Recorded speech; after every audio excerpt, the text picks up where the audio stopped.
جاء ثلاثة رهط إلى بيوت أزواج النبي صلی اللہ علیہ وسلم، 3 شخص رسول اللہ صلی اللہ علیہ وسلم کے ازواج مطہرات رضی اللہ عنہن کے گھر پر گئے، یسألون عن عبادت النبی صلی اللہ علیہ وسلم، تاکہ وہ رسول اللہ صلی اللہ علیہ وسلم کی عبادت کے متعلق وسلم کے ازواج مطہرات رضی اللہ عنہ سے سوال کریں۔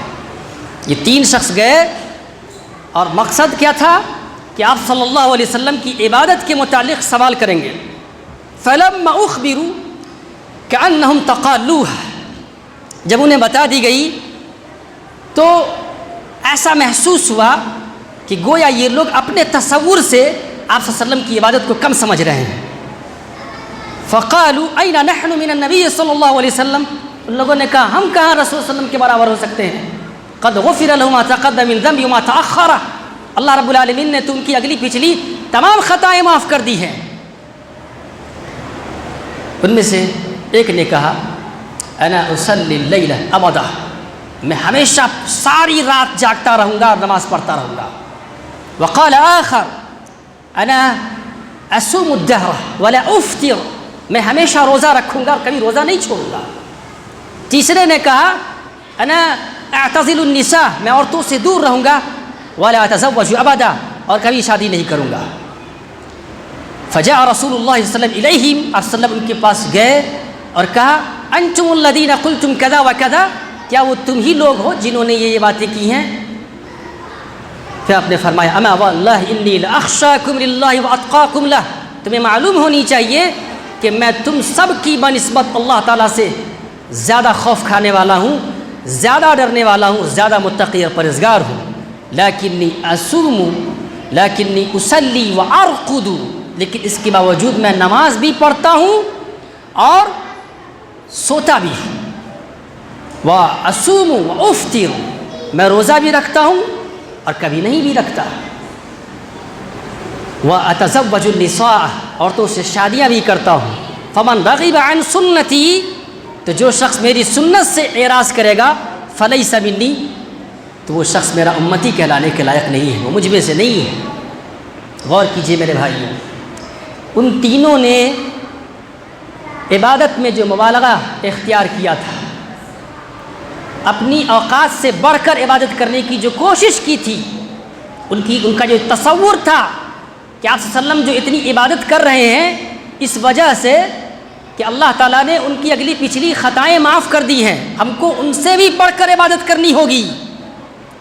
کیا گمان یہی کہتا ہے کہ ہاں صحیح تھا، عقل اور ظن یہ کہتا ہے کہ صحیح تھا، لیکن شریعت عقل پہ نہیں ہے، شریعت کا تقاضا یہ ہے کہ آپ کی عبادت رسول صلی اللہ علیہ وسلم کی عبادت سے موافق ہو، آپ صلی اللہ علیہ وسلم کے طریقے سے ہٹ کر نہ ہو۔ آپ صلی اللہ علیہ وسلم کا نہ ایسا آرڈر ہے اور نہ ایسا حکم ہے اور نہ ایسا عمل ہے کہ انسان ساری رات ہمیشہ جاگتا ہی رہے اور نماز پڑھتا رہے اور سوئے نہیں۔ آپ صلی اللہ علیہ وسلم کا یہ فعل نہیں ہے، گرچہ عبادت اللہ کی ہو لیکن طریقہ رسول اللہ صلی اللہ علیہ وسلم کا نہ ہو تو وہ عبادت مقبول نہیں ہے، مردود ہے۔ روزہ رکھنا غلط نہیں ہے، لیکن اگر جیسا کہ اس شخص نے ٹھان لیا تھا کہ میں ہمیشہ روزہ رکھتا رہوں گا دن میں، اور دن کا کبھی روزہ اور کبھی بھی میں روزہ نہیں چھوڑوں گا، تو روزہ رکھنا تو کوئی غلط نہیں ہے، لیکن طریقہ غلط ہے کہ آپ صلی اللہ علیہ وسلم نے ایسا طریقہ اختیار نہیں کیا کہ آپ نے زندگی بھر روزے ہی رکھے اور آپ نے کبھی افطار نہیں کیا۔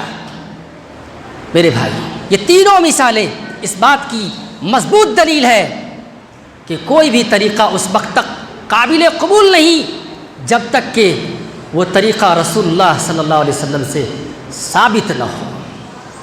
میرے بھائی، لہذا بدعت سے توبہ کیجیے۔ ان اللہ حجب التوبۃ عن صاحب کل بدعہ، بے شک اللہ تبارک و تعالی نے ہر بدعتی سے کی توبہ کو روک لی ہے۔ اللہ رب العالمین اس کی توبہ کو قبول نہیں کرتا۔ امام سفیان ثوری رحمۃ اللہ علیہ بیان کرتے ہیں، امام سفیان ثوری رحمۃ اللہ علیہ کا قول ہے کہ لا يستقیم قول الا بعمل، عمل کے بغیر محض زبانی دعوے کی کوئی حیثیت نہیں۔ جب تک عمل نہیں کرو گے زبان سے دعویٰ کرنے سے کچھ بھی نہیں ہوگا۔ ولا يستقیم قول وعمل الا بنیۃ، اور نیت کے بغیر قول و عمل کی، بات کی اور عمل کی کوئی حیثیت نہیں ہے اگر نیت ہی درست نہ ہو۔